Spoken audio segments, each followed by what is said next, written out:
proved her heart had entirely realigned with me. As long as she stood by my side, all of Gu Baichen's malicious calculations would completely fall apart. He would even end up losing his fiancée to me in the process. Doesn't this perfectly illustrate the old proverb, Zhou Yu's brilliant plan to conquer the world only ended up costing him his lady and his troops? Gu Baichen thought he was a mastermind, but I couldn't wait to see if he would end up coughing up blood from sheer rage just like Zhou Yu. No matter what he says, just don't listen to him, and don't take it to heart. Just focus on preparing for tomorrow's exam, Chloe urged repeatedly through the video call. With that, she flashed a sweet smile at me. Once the college entrance exam is over, let's go on a trip abroad. When the time comes, I promise to give you a massive surprise. All right, I nodded, reassuring her in return. Chloe, the same goes for you. Don't let him get to you. Seeing that I wasn't discouraged at all but was instead comforting her, Chloe's tightly knitted brows finally smoothed out significantly. Time flew swiftly, and in the blink of an eye, the next day arrived. To all the students who had endured years of grueling studies, this day was the most important milestone of their lives. After years of hard work, this crossroads of the college entrance exam would finally determine the direction of their future. My parents, who were originally abroad overseeing a project's construction, took special leave to return to the country just to accompany me. When they drove me to the testing center, Chloe was already there waiting. I figured she was still worried about what happened last night. The moment she spotted me, she quickly hurried over, carefully scanning my condition. Don't worry, I'm perfectly fine. I took the initiative to hold her hand, drawing her along to walk side by side into the test center. Behind us, Gu Baichen and his mother shot venomous glares at our backs, while my parents and Chloe's father wore expressions of absolute bewilderment. To them, our sudden coupling was completely unexpected. In fact, our teacher had long since noticed that Chloe and I were dating, but seeing that it didn't impact our studies, she didn't intervene or notify our parents. Thus, both sets of parents had no inkling of our relationship until this exact moment. While our parents took it relatively well, Gu Baichen's mother's face twisted into an absolute knot. The woman grabbed Gu Baichen and demanded, "Baichen, what on earth is going on between you and Chloe? Why is she holding hands with another boy?" Faced with his mother's questioning, Gu Baichen was both mortified and enraged. He opened his mouth, but couldn't squeeze out a single coherent sentence for the longest time. The college entrance exam was over in a flash, and both Chloe and I had performed quite consistently. After estimating our scores, we were absolutely certain that getting into Ocean University together wouldn't be a problem at all. We even started planning our vacation abroad.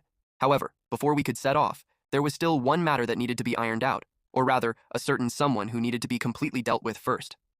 On this day, Chloe called and asked me to come over to her house.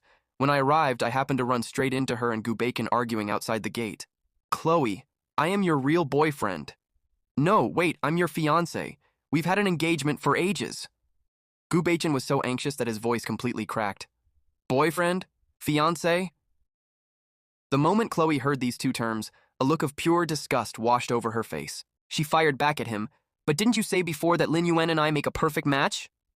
We had an agreement. The plan was for you to confess to Lin Yuan and then dump him later." Gu Baichen was filled with absolute regret. His perfectly good childhood sweetheart and fiancé had been handed over to someone else for nothing. What's more, this fiancé was not only gorgeous, but also the daughter of the wealthiest man in Linhai City.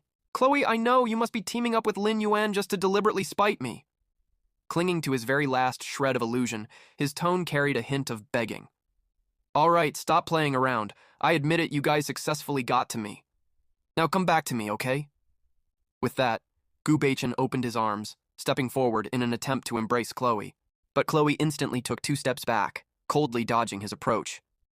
"Gu Baichen!" She retreated further toward the Liu estate, her voice completely devoid of warmth. "Between you and me, from the very moment you pushed me toward Lin Yuan, it was completely over. Who do you think you are? I don't desperately need you in my life. Asking your own fiancé to confess to another guy. Only someone like you could come up with something so absurd." Every single word Chloe uttered was razor sharp, stabbing straight into Gu Baichen's heart like a knife. "Chloe, you—" Gu Baichen wanted to argue, but since he was indeed the one who did it, he sputtered for a long time without being able to voice a single word. "Just leave, and don't contact me ever again." Chloe's tone grew even colder as she added emphatically, word by word. "As for our engagement, it's officially void." In reality, that engagement was just a casual promise made by the elders of both families, meant more as a joke, and carried no real weight. but Chloe still chose this exact moment to make a formal declaration to annul it. "Chloe, you can't treat me like this."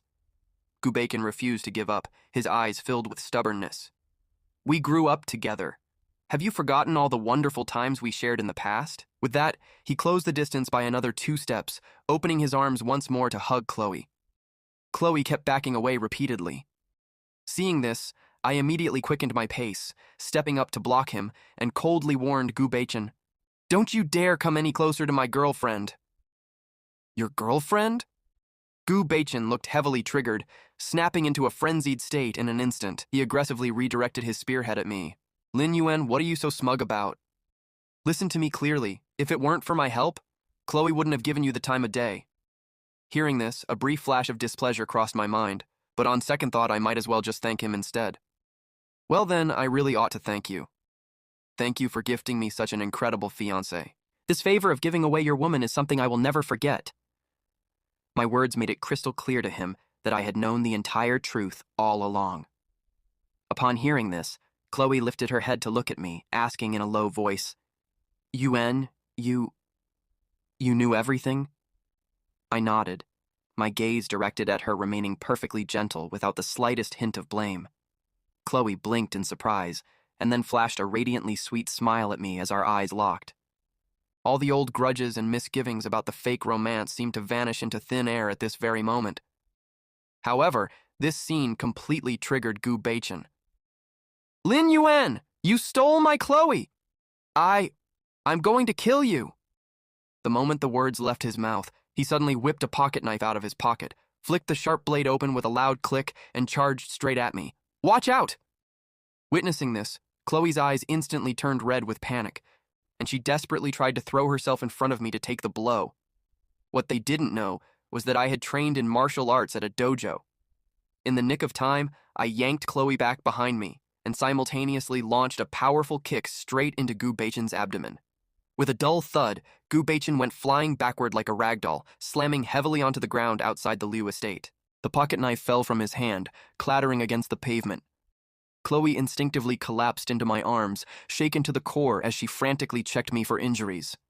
I gave her back a reassuring pat, but immediately pushed her gently aside to chase after Gu Bachin, who was scrambling to his feet to escape. "You won't get away that easily." Afterward, we called the police, and Gu Bachin was taken away by law enforcement. When Chloe's father heard about this, he slammed his hand on the table in a furious rage. Although he rarely came home due to work, that certainly didn't mean he didn't dote on his daughter. When the Gu family dared to come over to plead for mercy, he instantly severed all business collaborations with them. The Gu family's total collapse was now just a matter of time. At the same time, Chloe's father pulled some strings to ensure Gu Bachin would be well taken care of in prison. Yet in the end, those connections weren't even necessary.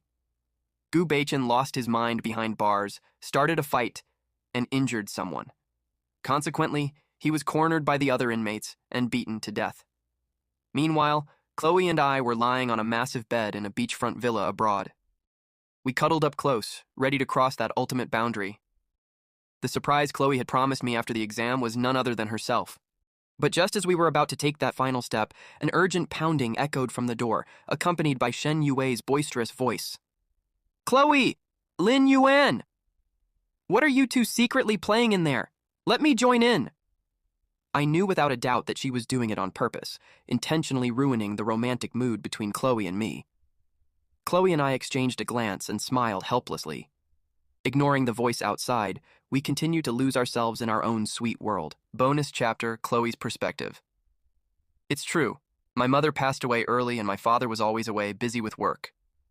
Growing up, I was incredibly starved for affection, so I always cared deeply for our neighbor's boy, Gu Bachin. In the beginning, I genuinely liked him, and even secretly dreamed of being with him forever. But he never truly cared about me. Later on, he actually asked me to go confess to another guy just to play some sick honey trap game. At that point, I became completely disillusioned with him. Lest anyone forget, I was technically still his fiancé back then. Asking your own fiancé to confess to another boy and fake a relationship with him, is that something a sane person would devise? Lin Yuan, the new transfer student, was the target Gu Bachin assigned me to confess to. Actually, I knew of him before the confession. He was that boy who always had a melancholy air, but was exceptionally handsome. Shen Yue had dug into Lin Yuan's background long ago and told me everything. The only reason Lin Yuan transferred was because he was so good-looking that a girl had relentlessly stalked him, forcing him to switch schools. I could hardly believe it when I heard it. It turned out boys could be harassed for their looks, too. From the very start, my confession to Lin Yuan was never meant to make a fool out of him. Unlike Gu Beichen, I don't have that twisted hobby of toying with people's emotions, nor do I care to waste my time on irrelevant people. Back then, I actually gathered the courage to confess to him with the intention of starting a genuine relationship. As for Gu Beichen, the moment he pushed me to Lin Yuan as a pawn for his honey trap, I saw exactly how little I mattered to him, and grew increasingly disgusted by his character. Shen Yue had actually warned me countless times before that Gu Beichen was a terrible person and that I should stay away. But back then, blinded by the childhood sweetheart and fiancé filter, I simply didn't listen. It wasn't until that filter shattered into pieces that I saw what was left of him. Nothing but ugly selfishness and malicious intent. Later on, when I heard the news of his death, remembering the days we spent growing up together still brought a sigh to my heart. Facing the direction of our home country, I offered a silent, earnest prayer, hoping that my former childhood playmate, if there is a next life, will never be so foolish again. The end.